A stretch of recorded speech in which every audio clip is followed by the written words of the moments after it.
বন্ধুরা, আজকের চ্যালেঞ্জ হলো শেফালিকে 24 ঘন্টা এই বেলুনের মধ্যে কাটাতে হবে। শেফালির সময় শুরু হয়ে গেল সকাল 12টা থেকে। শেফালি যদি এখানে 24 ঘন্টা কাটাতে পারে তাহলে পেয়ে যাবে 10 কোটি টাকা। আমাকে এখানে 24 ঘন্টা কাটাতেই হবে। শেফালি আমার হাতে কি তুমি যদি বলতে পারো। শেফালিকে 2 ঘন্টা পানিতে কাটাতে হবে।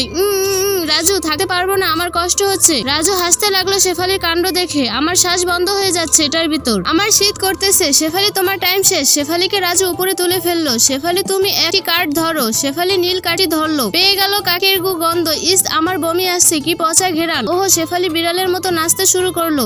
রাজু আমি শেষ তোমার সাথে চ্যালেঞ্জ খেলতে গিয়ে। এটার ভিতরে খুবই ঠান্ডা। রাজু শেফালিকে আরেকটি কার্ড ধরো। শেফালি পেয়ে গেল একটি অক্সিজেন বোতল। ওহ, এখন একটু ভালো লাগছে। শেফালির চ্যালেঞ্জের 17 ঘন্টা কেটে গেছে। এখানে আমাকে 7 ঘন্টা কাটাতে হবে। শেফালি আরেকটি কার্ড ধরো। শেফালি কাঠে লেখা তার বেলুনে বরফ দিতে হবে। শেফালি কি 14 ঘন্টা কাটাতে পারবে? শেফালি কি 10 কোটি টাকা পাবে? সেটা দেখার জন্য ভিডিওতে লাইক দিয়ে চ্যানেলটিকে সাবস্ক্রাইব করে দাও। পার্ট 2 দেখার জন্য